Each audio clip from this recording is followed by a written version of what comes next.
Kita akan memulai acara pada siang hari ini. Mohon maaf, mungkin ada jaringan yang terputus.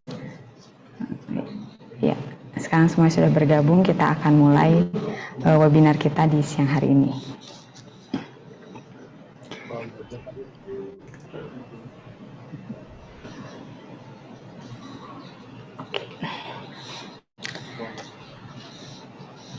Buah pepaya manis rasanya, dipetik di kebun Panana. Hari ini kita berkumpul bersama untuk mengikuti webinar Pusat Riset Elektronika. Cakep.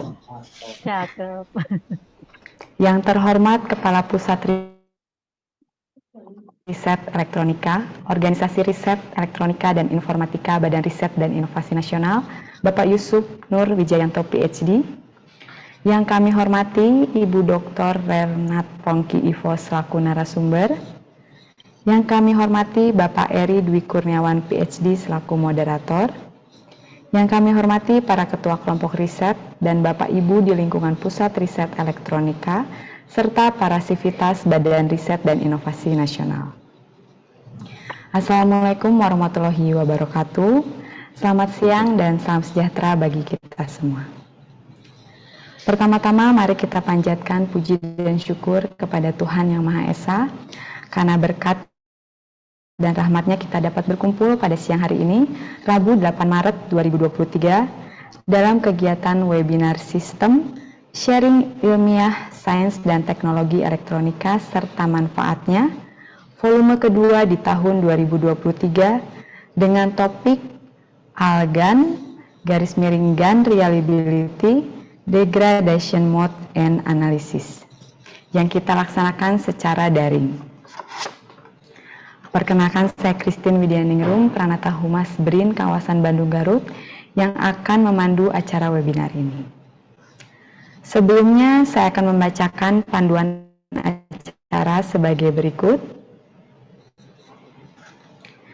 Yang pertama, peserta mematikan mic ketika narasumber berbicara dan memanfaatkan fitur raise hand atau kolom chat untuk bertanya. Yang kedua, peserta dipersilahkan mengganti nama dengan format nama spasi asal instansi, contoh Karim spasi BRIN. Dan yang ketiga, peserta dipersilahkan mengganti virtual background Zoom dengan virtual background yang disediakan. Baiklah, selanjutnya mari kita berdoa sebelum memulai kegiatan ini. Berdoa akan dipimpin oleh Bapak Zaid Cahya. Kepada Bapak Zaid kami silahkan. Terima kasih Bu Christine. Sebelum kita memulai acara pada siang hari ini, izinkan saya untuk memandu pembacaan doa. Doa akan dipimpin menggunakan cara agama Islam, untuk yang lain bisa untuk menyesuaikan. Bismillahirrahmanirrahim. Alhamdulillahirabbil alamin wassalatu wassalamu ala asrofil anbiya'i wal mursalin wa ala alihi wa sahbihi ajma'in, amma ba'du. Segala puji bagi Yang Maha Kuasa, Tuhan seluruh alam. Semoga salawat dan keselamatan tercurahkan selalu kepada Nabi dan Rasul termulia, keluarga dan sahabat-sahabatnya. Semoga acara kita pada siang hari ini dapat memberi manfaat bagi kita semua. Terima kasih. Wassalamualaikum warahmatullahi wabarakatuh.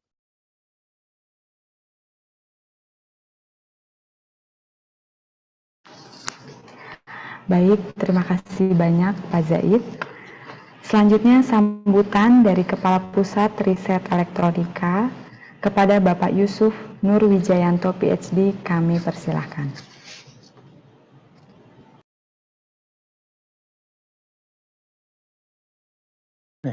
Terima kasih Mbak Christine. Apakah suara saya bisa didengar? Oke. Terima kasih. Bismillahirrahmanirrahim. Assalamualaikum warahmatullahi wabarakatuh. Selamat siang ya. Salam sejahtera buat kita semua.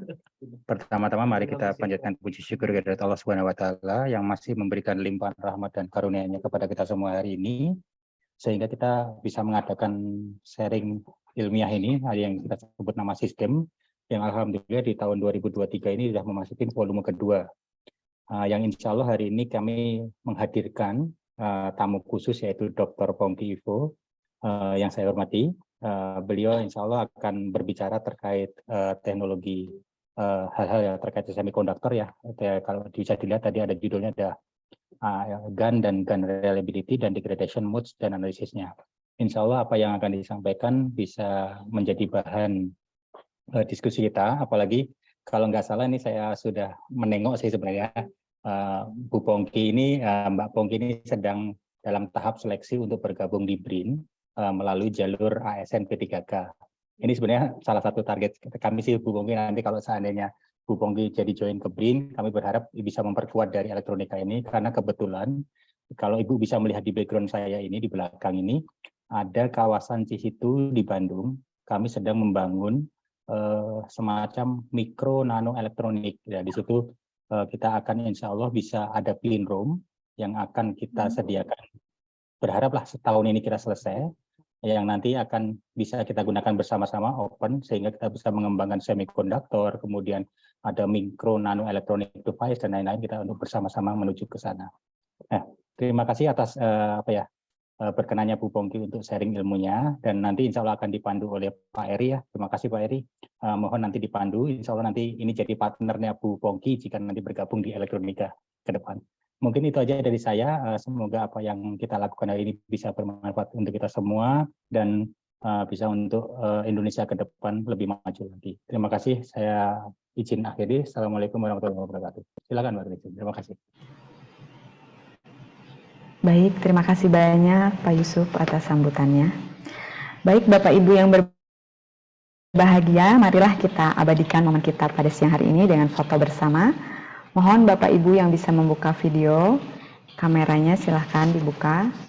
Kita akan terlebih dahulu foto bersama. Di sini ada 2 slide, silahkan dibuka terlebih dahulu kameranya.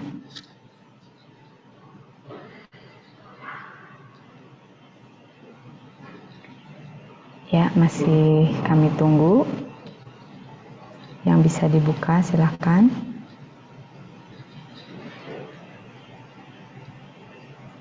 Oke. Baik, ada 2 slide. Ya, boleh ditahan dulu ya, jangan bergerak. Ditahan dulu, saya hitung sampai masih ada yang buka ya, silahkan dibuka dulu. Silahkan ya. Ya, silakan Bapak Ibu. Saya hitung ya. Ditahan dulu. Hitungan pertama untuk slide yang pertama 1 2 3. Saya ulang lagi sebentar, ada yang buka. 1 2 3. Ya, untuk slide yang kedua 1 2 3. Ya, sekali lagi ada yang terlewat.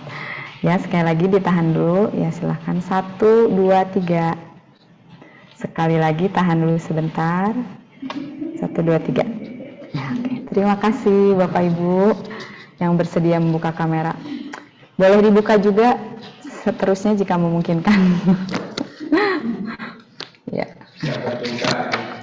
Baiklah, selanjutnya saya akan membacakan terlebih dahulu panduan sesi diskusi pada webinar siang hari ini. Yang pertama adalah moderator menentukan atau mempersilahkan peserta atau pertanyaan untuk dijawab. Yang kedua, peserta dapat mengajukan pertanyaan dengan menggunakan fitur raise hand. Dan yang ketiga, peserta juga dapat mengajukan pertanyaan di kolom chat Zoom dan link Slido yang telah disediakan. Sudah di-share oleh panitia di kolom chat ya. Nah, paparan narasumber kali ini akan PhD selaku moderator. Sebelumnya saya akan membacakan dahulu CV moderator kita, yaitu Pak Eri Dwi Kurniawan PhD, merupakan peneliti ahli muda di Pusat Riset Elektronika BRIN. Riwayat pendidikannya adalah S1 Teknik Elektro dari Universitas Gadjah Mada, lalu S2 Semikonduktor Teknologi dari Asia University Taiwan, dan S3 Nanoscience and Technology dari National Tsinghua University Taiwan. Pengalaman penelitiannya ini banyak ya, tetapi kami menuliskannya di tahun 2020 sampai 2021. Di sini ada produk mobile ventilator low cost sebagai alat bantu pernapasan. Selanjutnya ada implementasi teknologi otomasi proses dan nir limbah pada produksi protein hidrolisat dan ikan rucah sebagai bahan pangan balita. Lalu ada juga peningkatan kualitas dan kapasitas produksi pupuk organik pada kelompok ternak sapi Desa Darang dan Kabupaten Purwakarta dengan menggunakan sensor kelembaban dan suhu berbasis teknologi film tebal. Dan penghargaan yang sudah beliau raih yaitu di tahun 2014 sampai 2017 adalah Taiwan International Graduate Program Academia Sincha Scholarship. Lalu 2017 ada CTCI Foundation, dan di tahun 2020 ada penghargaan 10 tahun Satya Lancana Karya Sastra. Karya Satya, maaf. Nah, baiklah, untuk sesi materi akan dibantu oleh Pak Eri. Kepada Pak Eri kami persilahkan. Ya, terima kasih ya Bu Christine atas perkenalannya ya. Ya, pada webinar sistem ini saya akan membantu pemaparan dari Bu Dr. Pongki Ivo mengenai aluminium gallium nitride _GaN HEM reliability, yaitu degradasi mode dan analisis gitu ya. Nah, sebelum kita mendengarkan pemaparan dari Bu Dr. Pongki, mungkin saya perkenalkan dulu CV beliau. Ya, narasumber kita yaitu Bu Dr. Renat Pongki Ivo. Beliau ini dosen lepas di Universitas Pembangunan Nasional Veteran Jakarta. Kemudian riwayat pendidikan beliau kuliah S1 di Universitas Indonesia jurusan fisika gitu untuk sarjana fisika, kemudian melanjutkan S2-nya di Belanda yaitu di Universitas Rijksuniversiteit Groningen dengan bidang yang masih sama yaitu fisika. Kemudian beliau melanjutkan S3-nya di Berlin, Jerman, yaitu di Technische Universität Berlin Ferdinand Braun Institut Leibniz Institut für Frekuensi Teknik gitu, FBH di Jerman. Kemudian pengalaman kerja beliau mulai dari tahun 98 beliau bekerja sebagai reliability engineer di Astra Mikrotronik Teknologi. Kemudian di tahun 2000 sampai 2004 jadi pengajar di SMA Bina Nusantara, dan beliau juga sebagai science facilitator di Sampurna Foundation di tahun 2007. Kemudian beliau juga pernah postdoc di Technische Universität Berlin di tahun 2012. Setelahnya di tahun 2012 sampai 2014 beliau ini menjadi senior scientist di NXP Semiconductor Belgia. Kemudian setelahnya di tahun 2015 sampai 2019 beliau dosen internasional University Liaison Indonesia, dan tahun 2018 sampai sekarang menjadi dosen lepas di Universitas Indonesia, dan tahun 2002 sampai sekarang juga menjadi dosen lepas di Universitas Pembangunan Nasional Veteran Jakarta. Nah, untuk selanjutnya sebelum kita ke pemaparan, mungkin rekan-rekan di sini mungkin banyak yang kurang tahu ya, mungkin kurang familiar mengenai topik ini gitu ya, karena mungkin di tempat kita nggak terlalu banyak riset yang bergerak di sini, yaitu mengenai ya sebenarnya kalau kita tahu itu HEM, High Electron Mobility Transistor, ini banyak digunakan di low power amplifier gitu ya. Biasanya digunakan untuk operasi di frekuensi tinggi. Jadi teman-teman yang biasanya bergerak di millimeter wave, kemudian di satelit, radar, itu menggunakan komponen ini. Nah, gitu.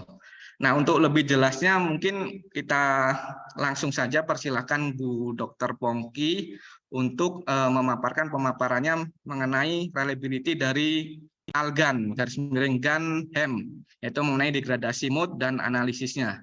Waktu dan tempat kami persilakan. Silakan Bu. Terima kasih Pak Eri. Assalamualaikum warahmatullahi wabarakatuh. Waalaikumsalam warahmatullahi wabarakatuh. Oke, oh sudah ada ini. Terima kasih atas undangan webinarnya, Pak Eri, Pak Yusuf, dan rekan-rekan sekalian. Perkenalkan, nama saya Pongki Ivo. Seperti yang sudah dijelaskan Pak Eri, CV saya dan pengalaman kerja saya terlihat di sini. Boleh pindah? Apa saya langsung ke ini ya? Share screen atau gimana ya? Bentar, saya share screen aja ya.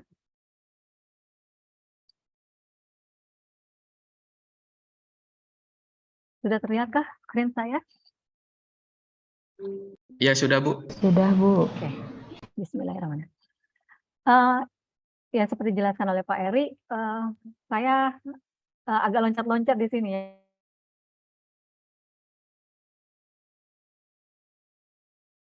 Ada juga di Riset Institute, sebenarnya teknis,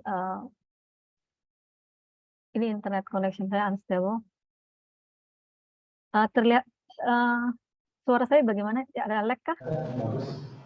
Sudah Bagus ya? terdengar, Bu ya. Ya. Jadi kalau dilihat dari kerja saya itu pindah-pindah antara industri di Astra, terus juga NXP Semiconductor Belgium itu sebenarnya dari Philips.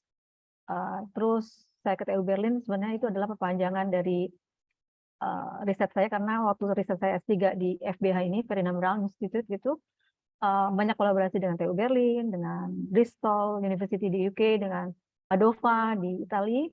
Dan jadi ada tawaran itu ya di TU Berlin sebagai postdoc, dan terus saya balik ke Indonesia. Memang seperti Pak Eri bilang, Algan Ganhems ini agak nggak terlalu familiar ya. Jadi bismillah saya berusaha untuk menjelaskannya, dan mohon maaf sebelumnya, saya ini kan udah lama sekali ya, saya tamat S3 itu 2012, dan di TU Berlin 2012 ya, NSP Semiconductor saya kerja sampai 2014. Di sini ya ada papers ya. Jadi saya gabung dengan ada project masih dengan GAN, makanya saya diterima. Setelah itu projectnya bubar, saya masuk ke RF, Silicon Devices, ya, jadi Silicon Based Devices ya. Dan setelah balik ke Indonesia, nah ini yang saya kurang, riset saya agak mandek ya, karena saya berusaha untuk mencari topik riset ya, kerjaan yang ada di Indonesia itu kan lebih ke akademia ya. Jadi setelah ada ada pembukaan untuk bergabung dengan BRIN, saya berusaha untuk ikut, dan karena ingin sekali melakukan riset yang lebih ke semikonduktor ya. Itu tambahan dari saya, Pak Eri. Oke, kita langsung ke talk saya. Outline-nya hari ini saya berusaha untuk menjelaskan tentang apa itu GaN, kenapa GaN dipakai, seperti yang Pak Eri bilang. Memang sudah ada aplikasi ya, ada di radar, ada di microwave gitu ya, telekomunikasi. Ini Bapak dan Ibu yang orang expert tentu lebih tahu daripada saya, karena saya lebih ke arah menginvestigasi degradation mode-nya ya, failure analysis. Tadinya awalnya memang S3 ini untuk investigasi failure gitu ya. Semuanya setelah saya cek juga beberapa hari yang lalu, saya baca-baca lagi, belum ada tes reliability yang standar gitu ya. Dan problemnya hampir semua sama gitu, dari beberapa institut atau grup research yang bekerja di Algan Ganhems ini. Nah, saya akan juga memperlihatkan dari beberapa paper. Ini 2 paper yang saya akan perlihatkan karena 30 menit ya waktunya ya. Jadi GaNCap dan back barrier gitu, dari epitaxial desainnya. Terakhir konklusi. Oke, bismillah, saya mulai. Bentar. Ya. Nah, ini pindahkan ini dulu. Nah, jadi kalau kita lihat GaN dari segi kristalnya, di sini dia punya kristal yang lebih stabil, itulah Woodside. Kita perhatikan di sini bisa kita deposisi di semikonduktornya itu on top of substrate. Biasanya substrate itu pakai silicon carbide. Dulu awal-awal waktu dibuat heterostructure ini itu pakai sapphire ya, tapi thermal conductance-nya kurang. Jadi pakai silicon ternyata juga kurang juga. Akhirnya kebanyakan orang itu akan mendeposisi gallium nitride itu on top of silicon carbide. Nah, di sini kita lihat kalau deposisinya itu GaN phase on the surface itu polaritinya akan seperti ini. Sementara untuk N phase nitrogennya dia akan ke atas ya dengan direksi kristal seperti ini ya. Nah, GaN ini secara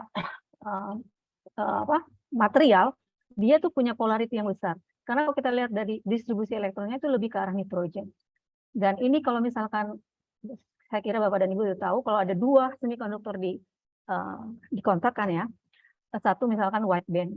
Ini ada semikonduktor sebelah kiri saya punya energy band misalkan kayak argon gitu ya. Argon itu punya band gap itu sekitar 3,4 sampai 6 eV ya. Tapi ini juga tergantung dari proporsi aluminium ya di dalam argon tersebut. Nah, kalau saya satukan atau saya kontakkan dengan GaN itu E-gap-nya itu sekitar 3,4 eV.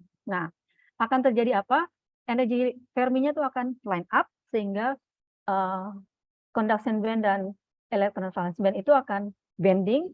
Kita lihat di sini elektron di argon itu akan melihat potensial baried ini sebagai yang positif, dia akan meluncur dan tertrap di sini ya bendingnya. Bendingnya di sini.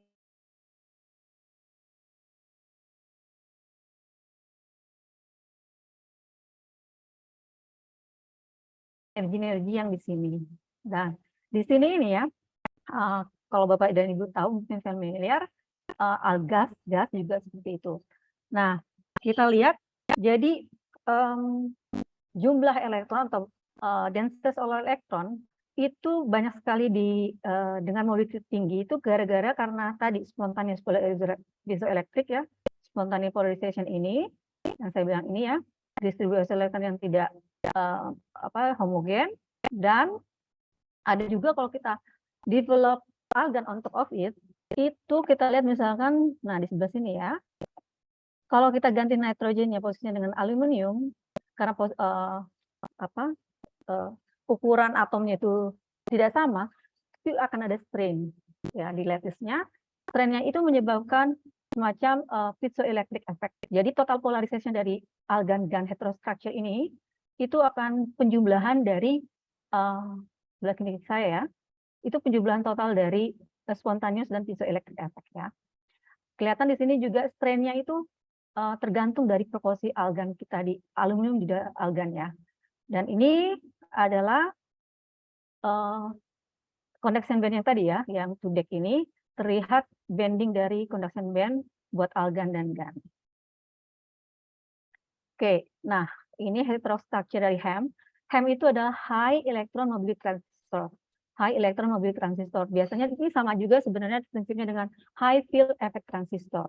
Cuma karena elektron terperangkap di heterostructure ini, dia mempunyai mobility yang tinggi. Nanti kita lihat perbandingan antara semikonduktor, beberapa semikonduktor structure yang sering dipakai, mobility elektron di argon-GaN HEM ini memang tinggi ya.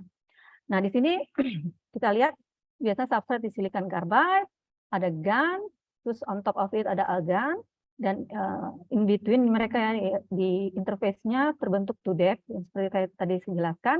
Di sini kita lihat juga populasi elektron atau charges di TUDEC itu lumayan besar ya. Terus di sini setelah argon biasanya kita akan develop kontak ya seperti source dan drain. Terus silicon nitride passivation ini penting sekali karena ada surface state yang membuat current IDDS-nya itu akan turun. Jadi sangat diperlukan silicon nitride passivation. Awal-awal dibuatnya argon-GaN HEMS ini kelihatan IV-nya itu kurang ya. Nah, terus baru dibuat gate ya. Nah, perlu dicatat device yang saya dedikasikan untuk melakukan argon-GaN reliability test itu adalah dengan ukuran seperti ini ya. Gate length-nya biasanya 0,5 micrometer, distance between source dan gate itu 1 micro, dan between gate and drain 6 micro. Kalau untuk GaN itu biasanya dalam 2 microns, argon itu dalam sekitar 30 nanometer gitu ya, dengan aluminium konsentrasi sekitar 25 sampai 23-25% ya. Terus nah ini bentar. Nah, apa yang terjadi kalau misalkan saya taruh nitrogen phase polarity? TUDEC-nya akan terbentuk di sini, padahal yang kita inginkan adalah di sini ya. Oke. Nah, ini strukturnya ya, terlihat di sini kenapa kita pilih substrate silicon carbide. Dilihat lattice konstannya ya. Silicon carbide lebih dekat ke gallium nitride, dan juga nanti between substrate sebelum gun buffer itu develop di posisi gitu ya, itu ada nucleation layer yang dipilih berdasarkan lattice constantnya tadi ya. Biasanya ini alumni nitrate biasanya ini yang dipilih, misalnya taruh sini sebagai nucleation layer, ini gun buffer, ini algannya, in between ada 2 deck, baru di sini biasanya ada cap. Nah, cap ini nanti akan saya jelaskan ya. Kenapa untuk mendevelop HAMS ini dan HAMS ini kita perlu cap ya. Nah, terus di sini ada perbandingan antara beberapa wide band gap semiconductor. Wide band gap artinya tentu punya energi band yang lumayan besar ya. Kalau kita lihat, fokuskan saja gallium dan silicon, itu gallium nitride 3,4 eV, sementara silicon 2,8. Besarnya energi band gap ini direct ya. Ini menentukan nanti breakdown voltage-nya. Jadi breakdown voltage untuk GaN itu akan lebih besar daripada silicon carbide. Itu ada asosiasinya relatif ya. Terus di sini juga ya ini dia saya bilangnya breakdown dia bisa menahan sampai megavolt per biasa per sentimeter ya, tapi di sini milimeter. Oke, dan kita lihat di sini sayangnya GaN ini punya thermal conduction yang agak kurang ya dibanding silicon carbide, apalagi diamond ya. Kemarin saya beberapa hari yang lalu sih, dan sebenarnya sudah lama juga ada wacana, bukan wacana ya, sudah ada substrate yang dibuat dari diamond, dan itu memang kelihatan thermal isunya itu lebih bagus ketimbang kita punya substrate dari silicon carbide ya. Jadi memang dari konduktivitas thermalnya kita lihat. Oke. Nah, ini yang saya bilang kenapa algan GaN HAMS itu dipakai ya. Jika kita lihat sebelah kanan saya ini adalah velocity dari charges ya, dari beberapa material semiconductor, baik heterostructure ataupun juga cuma kristal gitu ya. Ini electric field dalam kilometer, dan ini notice dia logarithm scale ya. Nah, untuk menghitung mobility-nya, itu kita ambil slope-nya ya. Rata-rata dari gas, argon, silicon carbide gitu kan, slope-nya hampir mirip ya. Berarti memang charges-nya tinggi. Tapi kalau kita lihat dari grafiknya sebelah kiri, maaf, linear, algas itu mempunyai kayak switching gitu ya. Maksudnya dia drop tinggi, setelah itu dia saturasi ya. Sementara GaN ini memang punya velocity yang tinggi dan saturasi seperti ini. Silicon lihat, jadi GaN itu memang banyak yang mengklaim dan banyak yang menggadang-gadangkan dia pengganti silicon ya untuk device silicon carbide ini. Nah, memang kelihatan di sini gas-gas itu gallium arsenide itu sering dipakai untuk switching mode dalam loop amplifier ya. Oke. Ini Bapak dan Ibu yang harusnya saya tahu orang elektronika tuh kalau ngelihat data-data ini pasti langsung oh ini bisa dipakai untuk aplikasi ini dan aplikasi ini. Oke, kita lihat fabrikasi dari algan ya secara general atau umum, single crystal substrate seperti yang saya jelaskan itu dari biasanya silicon carbide ya, umumnya seperti itu. Terus baru kita develop deposisi gallium buffer ya, kita bilang GaN buffer sekitar 2 micro ya. 2 micrometers, terus algan, dan akan terbentuk 2 deck di sini. Terus kita develop ohmic contact untuk source and drain, and then ini biasanya dia ohmic contact apa ya saya lupa, nanti kita lihat ya ohmic contactnya. Terus kita ion implantation untuk membuat dia interdevice insulation ya biar enggak short circuit. Setelah itu kita passivation dulu ya dengan silicon nitride, dan setelah itu dibuat etching ini agar kita bisa develop gate metal ya, pakai SQT gate metal. Baru nah masalahnya kadang-kadang di kertas gampang ya, maksudnya step-stepnya kelihatan ideal, tapi nanti pas kita udah fokus ion beam beda lagi gitu kan, kelihatan masalahnya gitu ya. Jadi ya ini secara general ya, secara bukan saya ya, maksudnya saya bukan orang proses teknologi, jadi saya ada di ujung proses yang akan waktu itu berusaha untuk develop reliabilitas itu apa yang harus dilakukan, dan analytical tools-nya di mana kerjasama dengan yang lain. Jadi semua proses ini yang dilakukan oleh kolega-kolega saya yang PhD student atau juga yang senior scientist di FBH ya. Oh ya, saya harus katakan juga FBH itu seperti kayak BRIN-nya Indonesia gitu ya. Ada Forschung Institute, jadi riset institute yang bisa mengambil student gitu ya. Jadi PhD student, magister student, even bachelor juga bisa magang di situ, ngambil topik. Nah, tentunya sebagai riset institute tidak bisa meluluskan PhD. Jadi direktur atau promotor father saya tuh di FBH, dia juga dosen di TU Berlin misalkan. Jadi saya secara legal tamatan TU Berlin. Tapi sehari-harinya saya ngambil data dan bekerja meneliti di FBH. Begitu Pak Eri ya. Selama ini LIPI masih bisa juga merekrut PhD gitu Pak? Tidak ya? Bisa, sangat bisa. Oh gitu ya. Tapi nanti Insya Allah. tamatannya tergantung ini ya, tergantung promotornya ya maksudnya. Nanti kita diskusi Ya, aja, ya. Pak. Silakan selesai dulu. Oh gitu. Siap. Oke. Saya loncat ke ini ya, ke masalah riset sebentar. Ini kok ini saya nggak ini.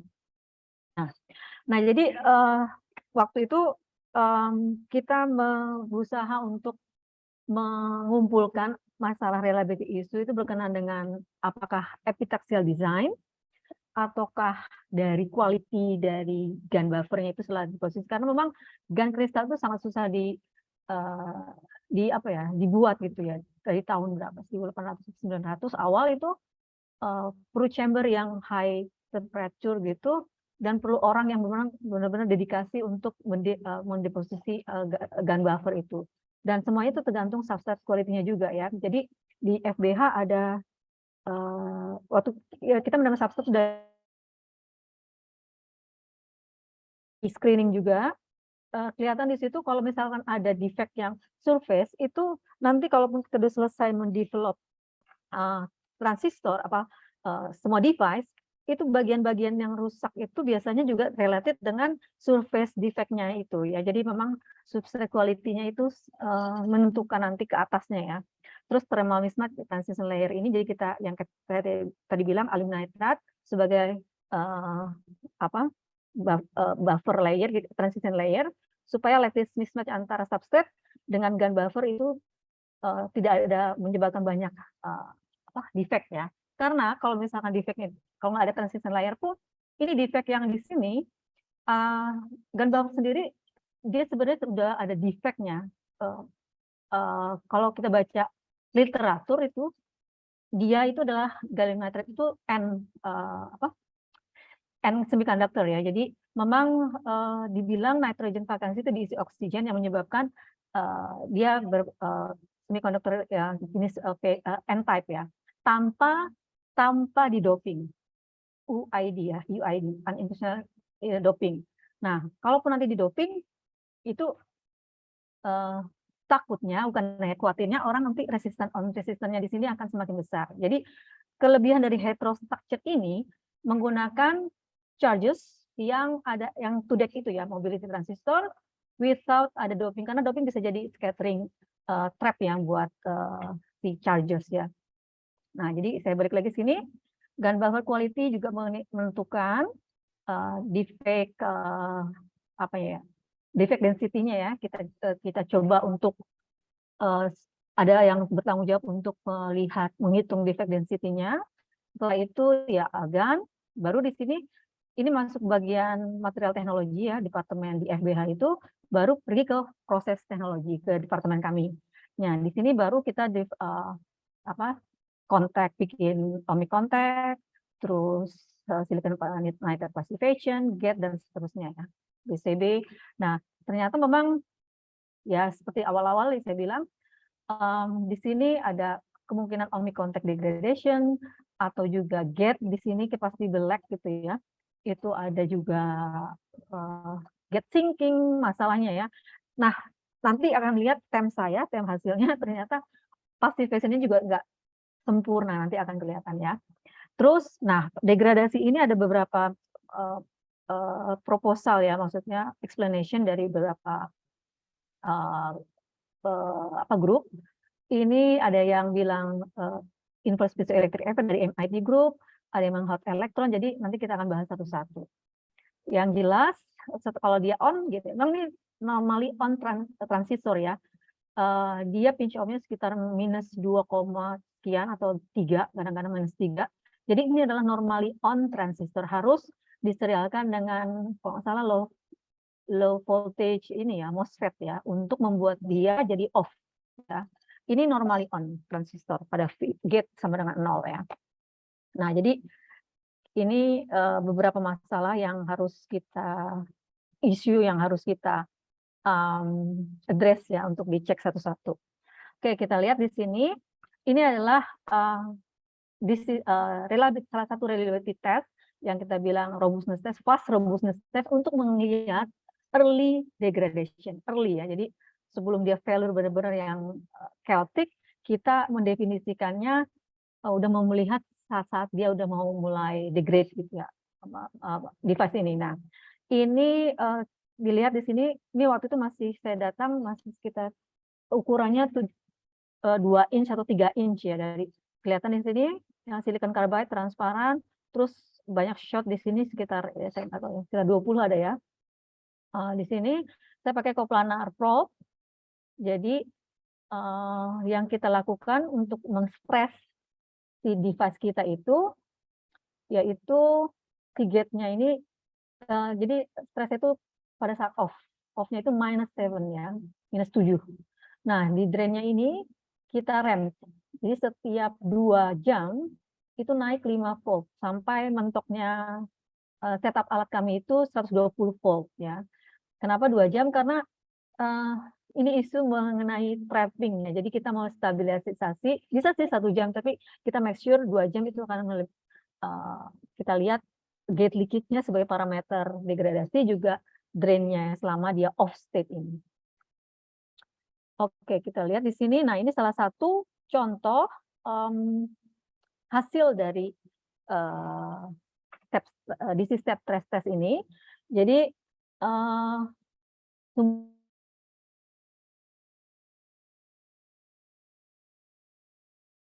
ingat di sini minus ya. Sementara untuk ini adalah yang sebelah kanan yang merah. Ini adalah tegangan drain source itu yang saya remkan ya, yang saya step 5 volt per 2 hour ya, per 2 hours. Jadi lihat di sini step selama dari 2 jam naik 5 volt, naik 10, 15, 20 dan seterusnya ya.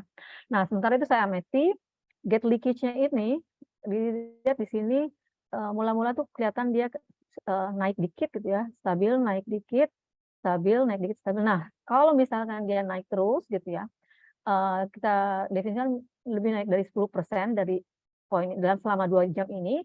Nah, ini adalah point of degradation kita. Jadi kita lihat juga kalaupun kita teruskan juga step stress-nya ini, gate leakage-nya akan semakin naik.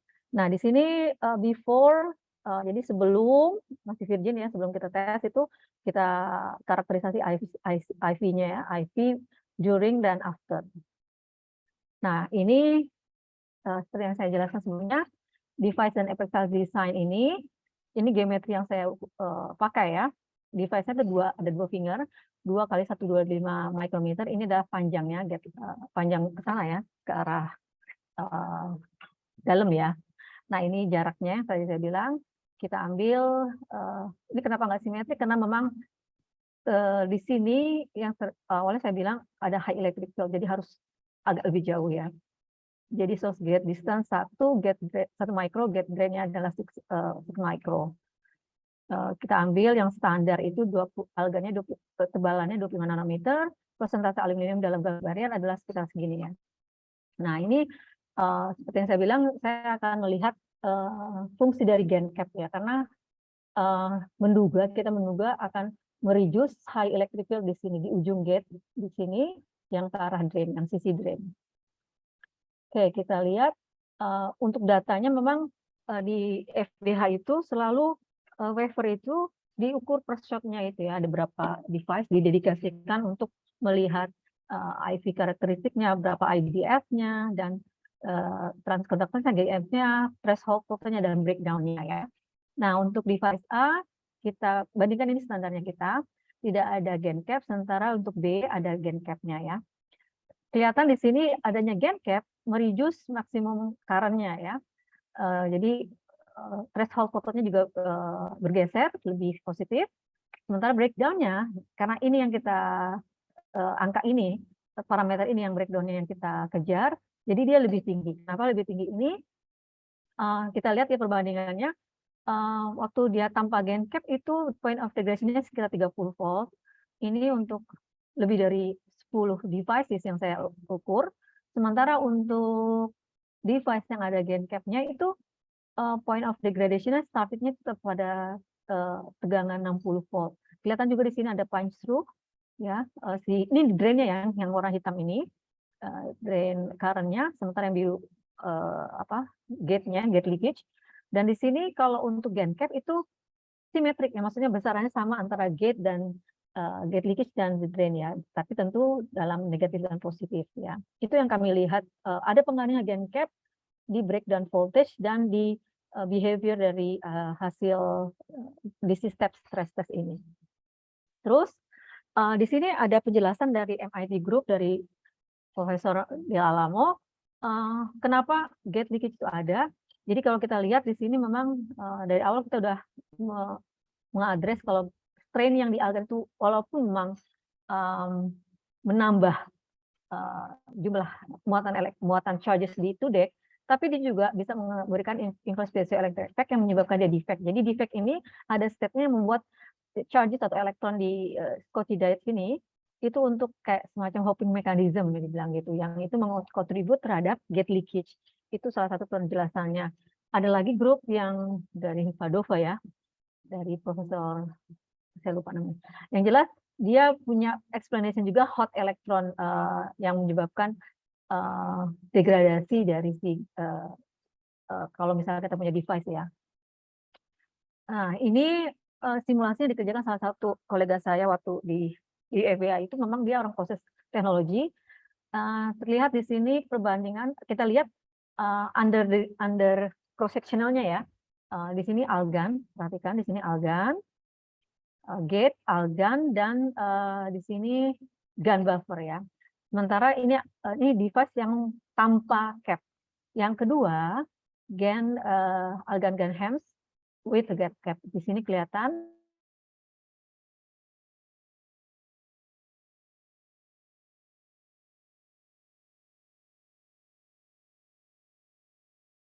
secara nominal, ini secara visual aja, warna yang terang mengindikasikan kalau high electric field itu lebih besar ketimbang yang warna gelap ya. Kelihatan secara visual kalau device B yang ada cap-nya itu punya electric field lebih kurang ya, kecil. Nah, secara nominal yang saya potong di sini yang hitam ini ya, kalau kita lihat besarnya electric field itu di under the gate yang di drain side itu ya, itu yang warna merah, yang warna biru ini adalah with cap ya, itu lebih kurang di sini ya. Peak-nya itu, jadi ini adalah gate-nya ya, ini adalah gate, dan ini lebar gate 0.5 micrometers. Nah ini sekitar ya 3 kali 6 volt per centimeter. Sementara untuk yang device without GaN cap ini hampir 10 megavolt ya per sentimeter ya. Jadi kelihatan di sini adanya GaN cap mereduce electric field yang memang digadang-gadang membuat gate leakage semakin besar gitu ya, mulai degraded gitu ya device kita. Nah, kita juga melakukan optical characterization dengan electroluminescence bekerjasama dengan TU Berlin dengan Profesor Charles Boyd. Ini kita lakukan waktu itu belum saya ya yang bertanggung jawab, ini masih salah satu PhD juga kami kerjasama. Jadi kita lakukan foto electroluminescence dengan PEM, photo emission microscope dari Hamamatsu.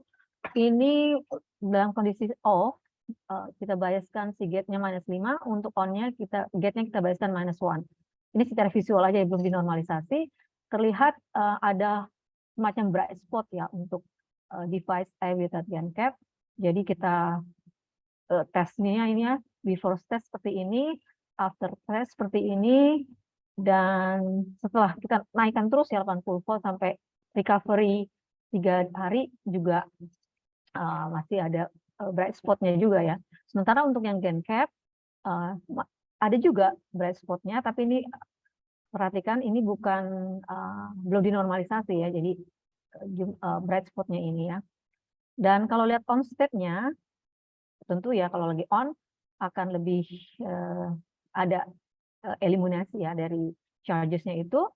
Ini akan saya jelaskan nanti di paper berikutnya. Di sini kelihatan finger ini kan sebenarnya 6 micro ya, harusnya warnanya sama, tapi di sini satu warna merah, satu warnanya hijau. Berarti kita lihat di sini pasti diukur lagi dengan stem, ternyata terjadi apa ya?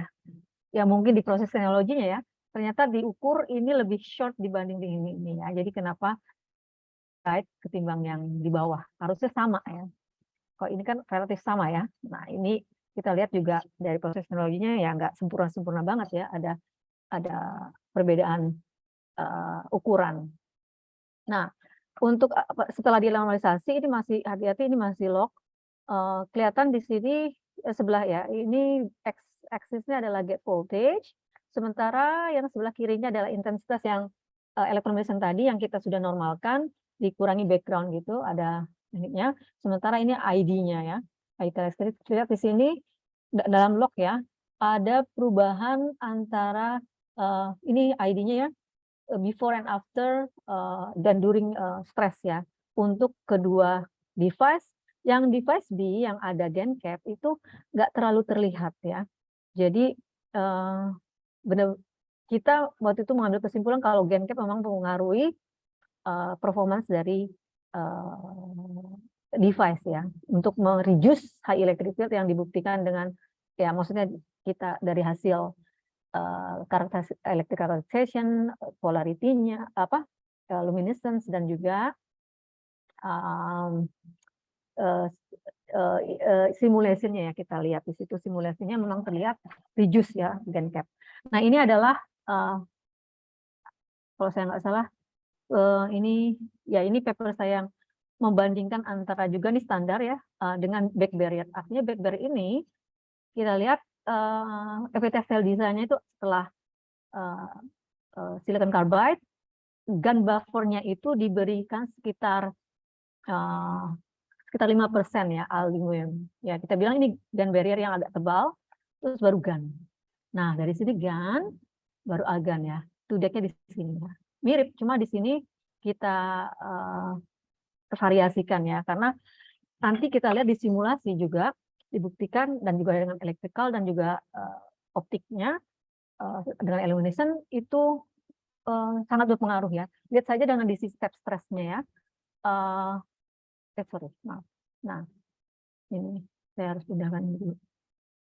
Nah, ini di step stress-nya ini untuk yang standar yang tidak ada GenCap, tidak ada barrier, itu ya hampir mirip ya, rata-rata device yang saya stress gitu ya dengan high electric field itu point of degradation sekitar 30 volt ya, 30 volt.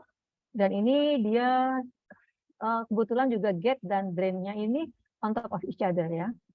Sementara untuk material dengan heterostructure HAMS-nya itu yang dengan argon back barrier itu sampai 120 volt itu tidak ada kenaikan gitu ya. Jadi kita bisa bilang ini device-nya lumayan tangguh, tidak ada degradasi. Dan kalau kita lihat IV-nya ini yang static dan dynamic, terlihat di sini ada di voltage-nya itu ada kayak semacam ini yang hitam ini adalah before ya, virgin samples. Coba sebentar ini. Nah ini kelihatan setelah after 35 volt stress itu yang warna merah, dan tidak ada recovery juga ya. Ini kita bilang tuh ada semacam trap kayak, jadi current drop karena traps itu yang dugaan kita ada semacam defect ya. Sama seperti juga di device standar ini tanpa gun barrier ada juga semacam trapping, cuma nggak separah ini ya, standar. Dan kita perhatikan juga IDDS-nya kurang ya. Ini akan dijelaskan di simulasi kenapa IDDS-nya tuh pas lagi ada back barrier itu nggak setinggi si yang standar ya. Nah, untuk pulse-nya, pulse IV ini 1 volt per second nih. Saya ingat ya. Tidak terdeteksi rate-nya ini. Ternyata memang sudah baca-baca grup lain itu kira-kira time constantanya untuk trapping itu sekitar 10 second, ada yang 1 second gitu. Jadi kalau kita 1 volt per second ya nggak terdetek gitu ya untuk statistik dan dynamic. Dan ini hati-hati juga kalau untuk yang penggunaan yang menggunakan pulse gitu ya. Grup lain ada yang mengklaim ada mereka punya trapping juga, efek trapping gitu ya, current drop, tapi katanya nggak kenapa-napa ya. Saya serahkan kepada Bapak Ibu yang aplikatif ya untuk melihat IV current ini. Terus, nah ini secara visual aja ya. Ini gambar device-nya, to device ini, two fingers ya, 2 kali 1,125 micrometers. Nah ini si standar ini tanpa back barrier, kita lihat ini biasnya sekitar 7 volt, minus 7 volt ya gate-nya. Ini virgin sample itu ya ada bright spot gitu ya. Terus setelah kita stresskan, itu bright spot-nya semakin banyak gitu ya. Sementara yang virgin untuk back barrier itu tidak ada sama sekali ya. Nah, kita lihat di sini, sama seperti tadi, kalau tadi normalisasinya electroluminescent image itu masih pakai log ya. Nah, sekarang kita linearkan. Ini x-axis itu adalah gate voltage, sementara ID-nya itu di sebelah kanan, kelihatan di sini pinch off-nya sekitar 3. Sementara yang device B yang ada back barrier-nya, threshold voltage-nya agak lebih positif ya. Nah, kelihatan di sini pas dinormalisasi ada semacam peak. Jadi yang kita jelaskan adalah sewaktu jadi gate itu mau modulasi si to-deck-nya itu jadi depleted. Setelah depleted, kita mulai dari -7 tuh depleted sampai akhirnya pitch off ini banyak elektron di to-deck itu terisi ya. Jadi charges dia sementara dia di sini bisa jadi eliminasi ya. Sementara juga current karena dia kompetisi ya antara jadi current atau dia eliminasi di sini. Jadi makanya peak setelah jadi semuanya menjadi drain, masuk ke drain, ini eliminasinya akan drop ya. Nah, kelihatan di sini before and after, yang hitam ini adalah virgin sample. Setelah kita stress untuk yang standar drop ya. Jadi memang kelihatan kita bilang ini charges-nya atau to-deck-nya itu charges di channel itu akan berkurang gitu ya. Sementara untuk yang back barrier ini hampir kita bisa bilang nggak ada pengaruhnya. Dan untuk diode-nya untuk standar E ya, device E itu awal dan akhir kelihatan ya, before and after stress. Sementara untuk si device with back barrier ini kita lihat nggak terlalu pengaruh ya after stress gitu. Nah, maaf. Maaf. Oke, nah ini ya penjelasan kenapa back barrier itu current-nya kurang ya, lihat IDDS-nya dibanding si standar. Karena kalau kita masukkan argon buffer yang merah ini, terlihat di sini to-deck-nya itu akan lebih steep, lebih dalam, berarti charges atau muatan densitasnya itu akan berkurang. Makanya juga kita lihat IDDS-nya si back barrier ini, yang merah ini akan berkurang. Dan kita lihat juga high electric field-nya untuk yang agak back barrier ini akan lebih terakomodir ke dalam sini ya. Jadi nggak terlalu mereduce ya high electric field-nya ya. Nah, ini penjelasan kami waktu itu untuk menjelaskan gate leakage itu. Jadi ada semacam defect yang di-create selama stress yang menjadikan itu path buat charges dari gate, terus dia masuk ke dalam to-deck dan ke drain. Nah, ini temp image in the best one that we can get. Ya, hope waktu itu saya berekspektasi di bawah-bawah sini tuh ada semacam dislokasi atau defect, ternyata ya ini ya nggak terlalu jelas ya. Yang jelas pas lagi kita lihat ini adalah T-gate, harusnya T-gate ya bentuknya T, tapi karena dibombardir dengan VIP, jadi bentuknya agak mungkin ada residunya ya. Nah di sini ya ini adalah diode yang kita pakai ke iridium titanium baru gold ya. Nah ini passivation silicon nitride passivation, ini Halda nggak terlalu lihat GaN. Nah, di sini ada void ya, yang ini yang mungkin menjadi kendala kita ya. Salah satu ini berhubungan dengan proses teknologi. Terakhir ini konklusi dari saya bahwa argan GaN-HEMT itu memang benar tergantung dengan quality dari GaN crystal growth yang sayangnya di TEM tidak terlalu clear, dan efisiensi desain, whether itu kita pakai GaN cap atau mengubah GaN buffernya dengan tambahan back barrier atau juga pakai carbon dop yang waktu saya kerjakan di NSP itu memang mengubah speed breakdown-nya. Itu saja dari saya, Pak Heri. Terima kasih. Ya, terima kasih Bu Pongki atas paparan yang cukup menarik gitu ya. Selanjutnya saya buka pertanyaan dari pendengar gitu ya, bisa melalui kolom chat atau bisa raise hand, dan bisa juga dituliskan di Slido gitu ya. Mungkin ada pertanyaan dari peserta. Kalau belum ada, mungkin saya bacakan list pertanyaan yang sudah diketik di Slido gitu ya, dari Anonymous gitu ya. Yang pertama, bagaimana pemanfaatan teknologi ini gitu. Mungkin langsung dijawab atau per pertanyaan gitu ya. Mungkin per pertanyaan aja, Bu. Oh gitu, ya. Siap, Pak. Pemanfaatan teknologi ini maksudnya teknologi aplikasi argan GaN-HEMT-nya atau teknologi epitaxial design-nya gitu, Pak. Saya agak kurang jelas kalau misalkan yang Mungkin aplikasi. lebih ke umum dulu gitu ya, yang ke HEM gitu. Apa sih itu Oh, yang bisa kita manfaatkan dari HEM, kemudian degradasi itu bagaimana gitu, mungkin ya bisa dijelaskan gitu ya. oh gitu. Dalam Jadi memang aplikasi mungkin karena memang nggak terlalu familiar dengan bidang ini gitu.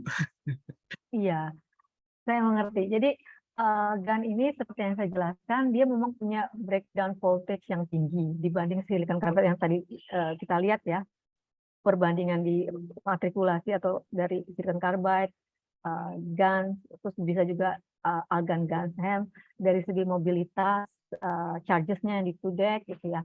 Itu memang akhirnya dipakai untuk aplikasi yang saya kalau tidak salah ya, untuk komunikasi KA band ya kalau nggak salah, terus juga radar di mana butuh power yang kuat, misalnya 100 atau 100 watt gitu ya. Jadi kalau voltage-nya tinggi, bisa diaplikasi dengan voltage yang tinggi, terus juga current-nya juga tinggi, ya berarti kan powerful bentuk pengganti silicon based device. Itu untuk aplikasinya. Untuk teknologinya sendiri, saya nggak tahu. Saya berusaha untuk mencari-cari grup argan GaN di Indonesia ya, tapi kayaknya sangat jarang ya Pak, baru masuk ke GaN kristalnya aja gitu. Untuk develop itu memang deposisi kristalnya sangat, kristal growth-nya itu nggak mudah juga ya. Butuh orang yang benar-benar dedikasi untuk itu. Jadi teknologinya banyak sih untuk komunikasi dan radar. Ada juga charger. Saya pernah kemarin, nggak salah 2 bulan yang lalu lihat apa tuh namanya yang untuk charger baterai itu namanya power bank ya. Itu ada dari GaN. Powerbank ya. Kalau diode dioda sudah ada ya aplikasinya ya, udah banyak. Itu biru warnanya Pak. Okay. Diodanya. Ya, mungkin terima kasih Bu atas komentarnya gitu ya. Kemudian ada yang raise hand ini, Bapak Wilman Septina, mungkin silakan.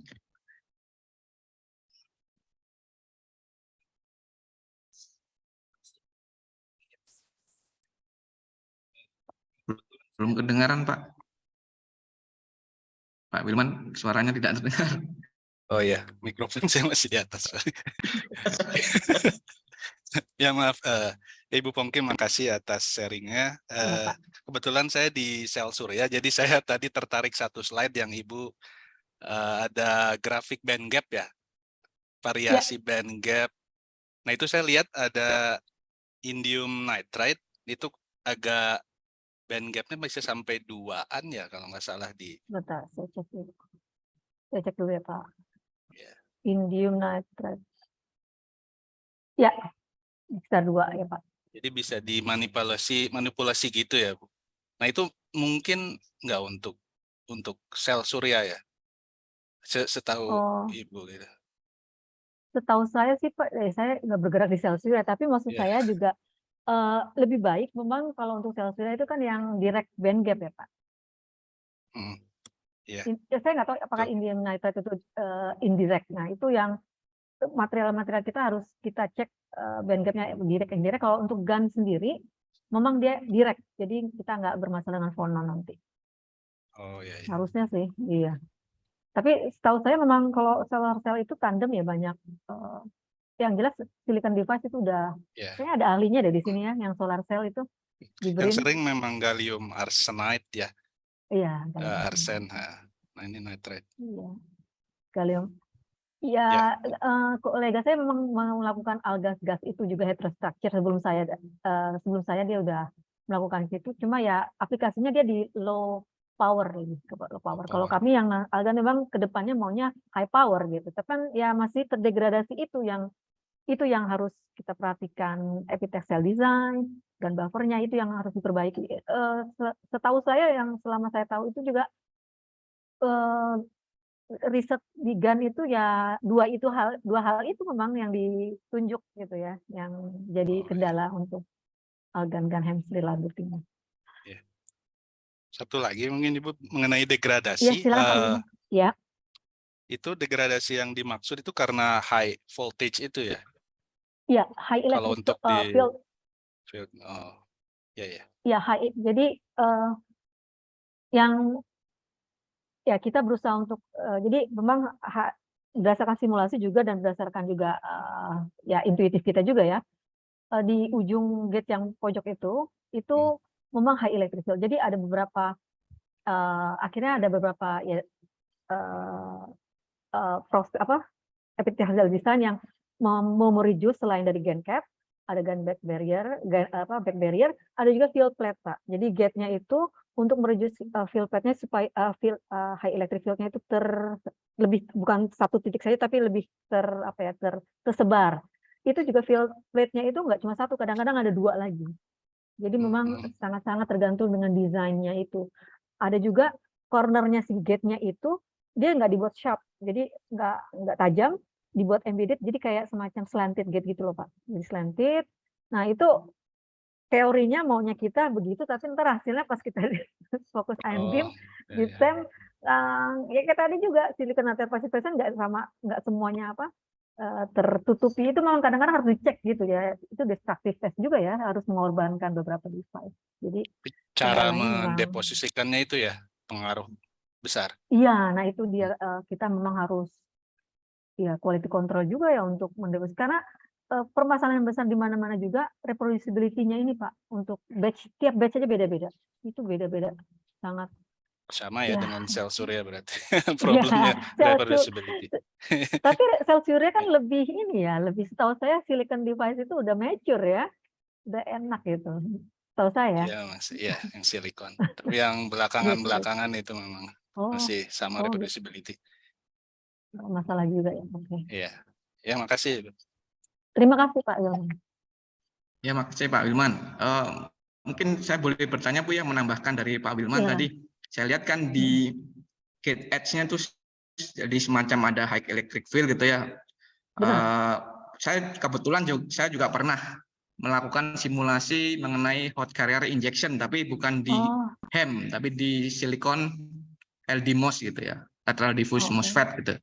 Jadi waktu itu kita juga mengurangi adanya hot elektron yang trapping di bawah gate itu dengan cara menggunakan linear doping gitu. Apakah memungkinkan di HEM itu? Kalau Ibu yang jelaskan tadi kan mungkin algan itu kan tidak perlu doping gitu ya. Kalau waktu saya simulasi itu di silikon kita mendoping secara linear. Jadi kita membuka semacam aperture itu bertahap gitu. Jadi nanti dari gate ke drain itu beda doping gitu, semacam linear gitu.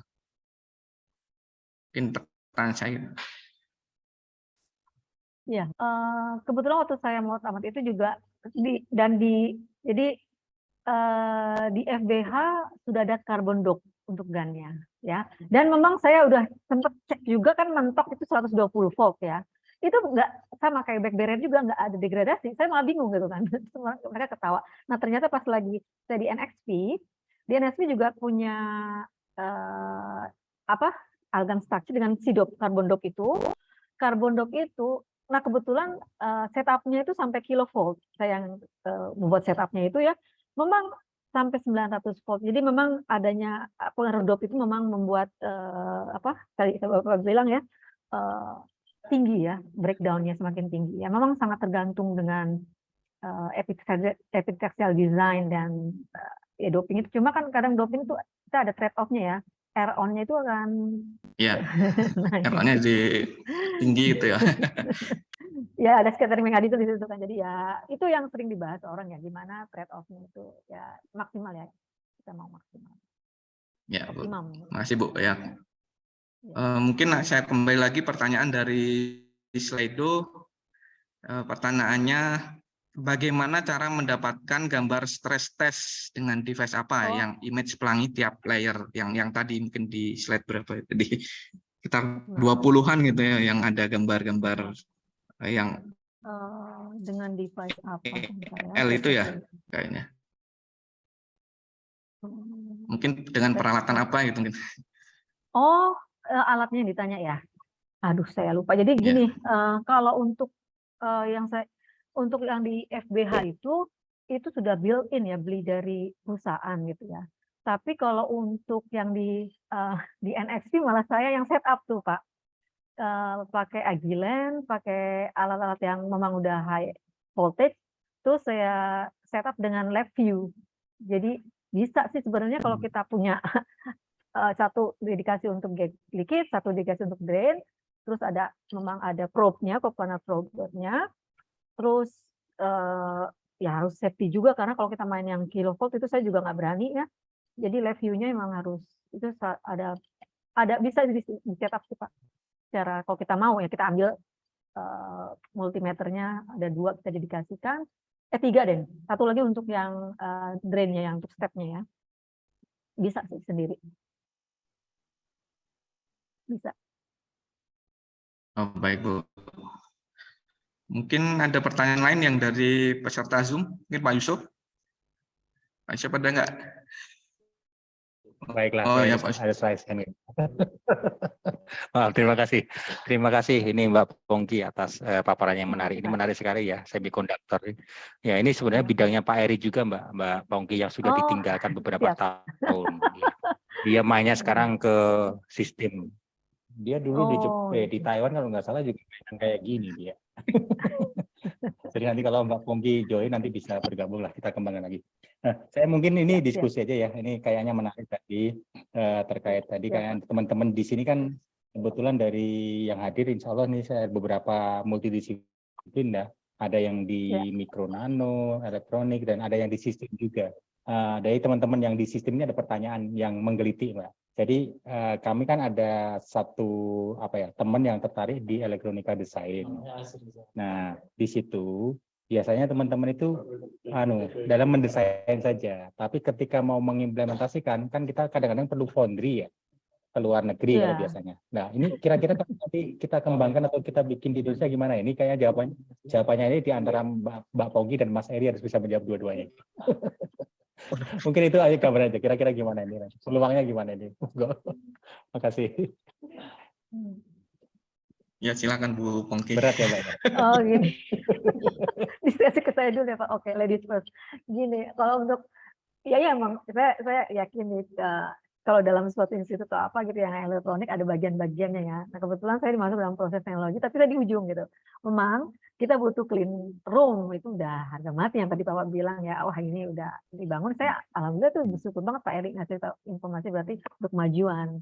Nah, kalau memang ada teman-teman dari BRIN yang mau misalkan develop structure gitu, saran saya sih memang harus kolaborasi dengan riset institut yang di sana. Bisa jadi gini Pak, di AAD kemarin kalau nggak salah itu membuka peluang sebenarnya short visit itu selama 3 bulan di sana. Kita banyak belajar di sana. Bisa tinggal ilmu. Itu kalau nggak salah tutupnya kapan ya? April kalau nggak salah. Coba dilihat lagi, dikontak. Kalau nanti kalaupun misalkan ada teman-teman yang berminat, iya.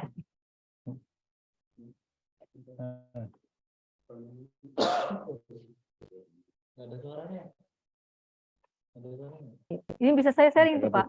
Jadi kalau 3 bulan itu kan cukup, lumayan cukup untuk, tapi masalahnya apakah boleh diizinkan oleh instansi keluar gitu dalam waktu 3 bulan? Nah itu. Insya Allah Saya boleh, bisa insya Allah kontak. boleh, jangan khawatir Bu.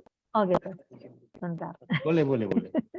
Nanti Boleh, Ibu keterima di bentar BRIN, ya. nanti langsung short visit bersama teman-teman di sini juga boleh. Aduh, oke, sebentar dulu ya. Kayaknya ada. Nah ini dia. Kalau Pak Eri gimana Pak Eri? Mungkin ada gambaran dari fasilitas yang akan kita bangun, kira-kira dari bayangan yang dipaparkan Mbak Pongki tadi memungkinkan nggak kira-kira ini bayangan kita? Kan belum jadi juga ya, tahun 2023 mau jadi insya Allah. Pasti saya Ya, kebayang sih mungkin langsung. sebagai gambaran gitu ya, mungkin kita membuat fasilitas untuk fabrikasi device, ya, terutama mungkin di proses gitu ya. Nah, kita membangun fasilitas itu meliputi ada litografi, gitu. Jadi alat litografi yang kita ajukan itu diharapkan sampai 600 nanometer. Jadi mungkin kalau kita bikin gate atau source drain gitu ya, dengan lebar dimensi itu maksimal di 600 nanometer gitu ya. Nah, selain proses litografi, yang untuk proses deposisi kita mengajukan beberapa alat. Yang pertama itu magneton sputtering gitu ya, untuk deposisi metal. Kemudian ada PECVD gitu untuk deposisi amorphous silicon, kemudian atau polysilicon atau silicon nitride gitu ya. Selain itu untuk fasilitas etching kita juga mengajukan RAI, reactive ion etching gitu, untuk membuang bahan seperti silikon gitu ya. Jadi kalau dihubungkan dengan GaN kita memang belum ke sana gitu, karena untuk deposisi GaN ini pasti membutuhkan peralatan yang sangat mahal gitu ya, Bu. Ya, setahu saya mungkin pakai MOCVD atau MBE Iya, gitu ya, iya, epitaksi itu, molekular beam epitaksi. Nah, itu kalau itu belum sampai ke situ. Jadi kita masih akan fokus risetnya ke arah yang mungkin silikon atau MEMS gitu ya, yang lebih simple gitu dibanding dengan transistor menurut saya ya.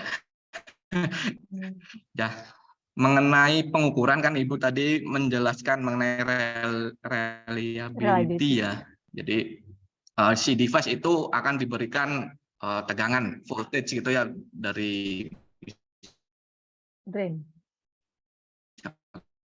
0 diremping ke suatu tegangan tertentu gitu, misalkan di 126. Kita juga selain itu kita juga yang existing kita punya SU gitu, source master unit juga kita menggunakan semiconductor analysis gitu. Jadi kita berikan dengan sekian, tapi kalau untuk high voltage ke high voltage gitu ya. Nah, itu mungkin sebagai gambaran awal Pak Yusuf.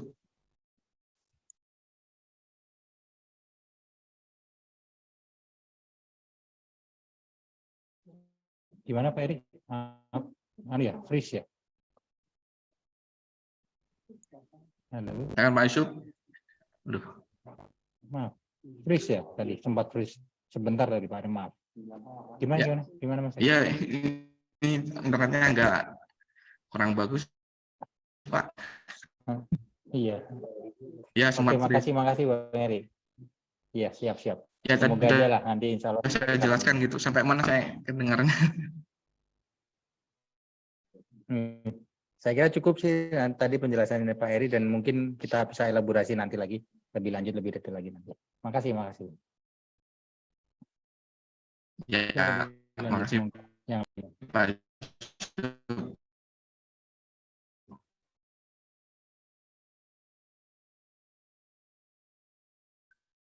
Mungkin ada pertanyaan lagi dari M2 atau cukup?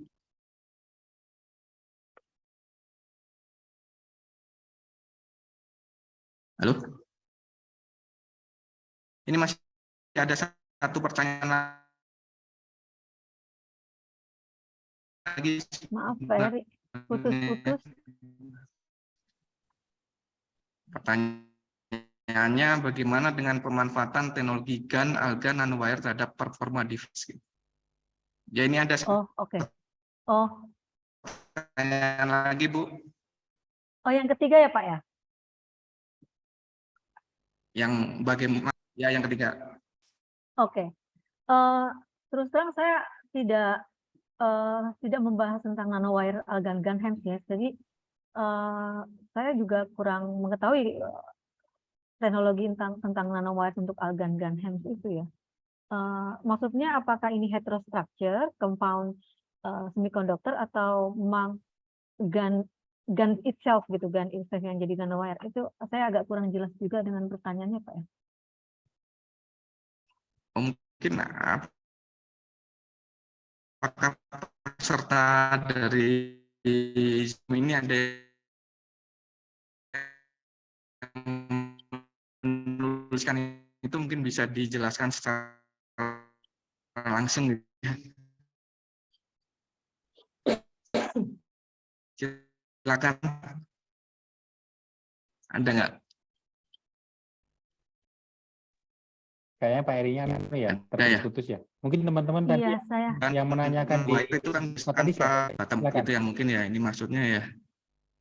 Halo? Kayaknya Pak Pak Eri Eri putus-putus, putus-putus. Pak. Silakan tadi yang teman yang mau nanya yang nomor 4 tadi, silakan siapa ya? Nomor 3 ya, dikonfirmasi. Silakan kalau mau konfirmasi langsung. Tadi masih belum jelas pertanyaannya.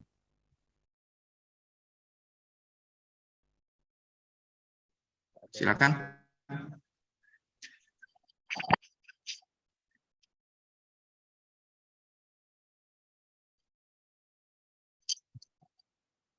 Tadi pertanyaannya apa ya, Mas Riki? Mohon dinaikkan lagi, Mas Riki, di slide show kan lagi.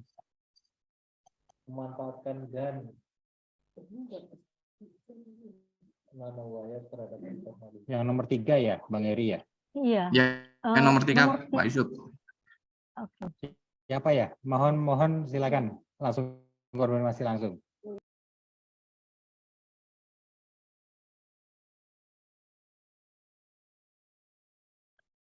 Halo. Ya, Apa ya Bu. saya? Hanya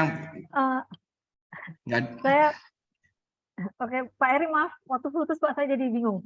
Saya lihat ininya aja ya, pertanyaannya, bagaimana dengan pemanfaatan teknologi GaN algan nanowire terhadap performa device? Terus terang saya tidak pernah membahas tentang nanowire ini. Jadi performa device-nya itu maksudnya kita aplikasikan nanowire ini atau algan nanowire ini untuk teknologinya. Saya kurang jelas juga di sini. Jadi saya tidak bisa menjawab ini. Terus terang saya nggak tahu tidak membahas tentang nanowire di sini. Begitu Pak, tanggapan dari saya untuk pertanyaan nomor 3. Oh ya, makasih Bu tanggapannya. Ya, Itu saya nanti agak kalau bingung ada yang bertanya mungkin bisa lewat ya, saya atau ya, saya sampaikan langsung ke Bu Pongki ya, gitu ya. ada email saya, Pak Eri, bisa kontak email saya. Ya, siap. Untuk pertanyaan nomor 4 Pak? Mungkin pertanyaan nomor 4 yang tadi Pak Yusuf kayaknya ya. Oh, Pak Yusuf ya yang tanya. Ya, tadi kayaknya mirip-mirip nih kayak. Bisa diperlihatkan yang Pak, tadi nomor ditanya. 4? Oh, yang tadi. Oke, iya. Jadi memang kendala kita untuk mempunyai clean room aja. Seingat saya waktu kalau misalkan lagi summer atau summer, itu clean room tuh shutdown Pak, karena humidity-nya tinggi. Jadi kita nggak ingin device kita rusak. Itu bisa 2 atau 3 hari. Jadi kalau saya dengar clean room, waktu itu juga di UI pengen dibuat clean room, kita juga was-was juga ya. Memang harus, ya ada kendala gitu. Saya waktu di Astra memang kerja di clean room gitu ya. Maksudnya, tapi itu di Astra itu kita kayak yang sekarang udah namanya Unison ya. Dia itu nerima wafer gitu, udah jadi silikon gitu. Jadi tinggal dipotong-potong sebenarnya, udah packaging aja sih sebenarnya, nggak terlalu clean room-nya nggak terlalu yang kelas tinggi gitu. Jadi asalkan ya udah berbentuk wafer ya nggak terlalu masalah ya. Yang masalah itu kan kalau kita udah lagi bentuk punya develop ini gitu. Ya kita lihat aja Pak kondisinya gimana mengatur humidity dari kalau buat clean room ya kelasnya berapa gitu. Ya Bu, sebagai informasi tambahan mungkin clean room kita juga nggak terlalu besar Bu ya. Mungkin kelasnya di kelas 100 itu cuma 5 kali 5 meter gitu. Kemudian yang Oh kelas gitu. 1000 10 kali 5 kayaknya. Jadi nggak akan terlalu besar karena sebelumnya kita punya pengalaman yang waktu di LIPI itu kita punya clean room besar gitu ya. Untuk operasional cost juga, untuk maintenance juga agak susah gitu Bu. Iya, Makanya untuk pasti. kali ini kita coba yang ya kecil dulu lah gitu. Gitu. Iya, Asalkan sistem ini bisa jalan dulu gitu. iya waktu di RUH itu di Belanda emang ada clean room ya, Fisika Nano Device itu grupnya. Terus pas saya kerja di NXP itu, nah clean room IMEC itu memang besar sekali karena dia memang pabrik ya istilahnya. IMEC itu institut Ya, yang memang kerjasama dengan, punya institut Belgia memang yang utama ya Microchip. khusus Memang semiconductor gitu ya, iya susu khususnya microelectronic. memang. Iya, jadi ya interesting juga kalau kita itu challenge banget gitu buat kita punya clean room gitu misalnya ya yang bagus gitu kita lihat saja sampai di Ya Bu, mana Pak makasih Bu. progres dari clean room kita Pak progresnya. Kalau untuk clean room kita masih membuat ya, mungkin rencana targetnya di bulan April ya selesai clean roomnya gitu ya, untuk sistem dari ruangannya gitu. Nah untuk peralatan kita harapkan di akhir tahun ini beberapa peralatan sudah masuk karena harus terrealisasi di tahun ini gitu. Jadi insya Allah mungkin di tahun depan bisa beroperasi gitu Bu. Amin, saya doakan Pak. Ya, terima kasih. Mungkin karena waktunya udah hampir jam 3 Bu ya, mungkin kita cukupkan dulu pemaparan dari Bu Pongki mengenai reliability dari HEM gitu ya. Ada beberapa poin yang dapat saya rangkum gitu ya. Bu Pongki menjelaskan mengenai HEM gitu ya, itu High Electron Mobility Transistor. Jadi transistor ini menggunakan bahan seperti wide band gap seperti ya, gallium nitride dan gallium nitride gitu ya, yang biasanya digunakan untuk high frequency transistor gitu ya, biasanya di low power amplifier atau di switching yang membutuhkan high power itu sampai dengan ya lebih dari 100 volt gitu ya. Kemudian beliau juga menjelaskan mengenai reliability-nya, yaitu degradasi yang mungkin terjadi dan beberapa metode untuk mengantisipasi seperti yang tadi dijelaskan. Yang pertama ada gallium nitride capping gitu ya, yang dapat membantu meningkatkan reliability issue ini. Kemudian ada juga back barrier, jadi ada dua yang dipurpose dalam device ini gitu ya. Mungkin itu saja penutup dari saya. Mungkin saya kembalikan ke Bu Christine sebagai MC. Silakan Bu.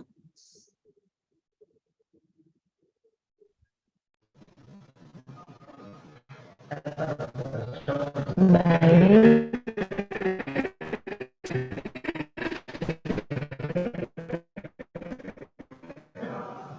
Terima kasih materi dan diskusi pada siang hari ini. Ivo yang sudah menyampaikan materinya. Dengan berakhirnya sesi diskusi, maka berakhir pula acara webinar kita pada siang hari ini. Kami mengucapkan terima kasih atas partisipasi dan kontribusi dari narasumber, para sivitas BRIN, dan pihak yang telah membantu terlaksananya webinar pada siang hari ini. Kami selaku panitia yang bertugas memohon maaf jika ada kekurangan selama acara berlangsung. Semoga apa yang telah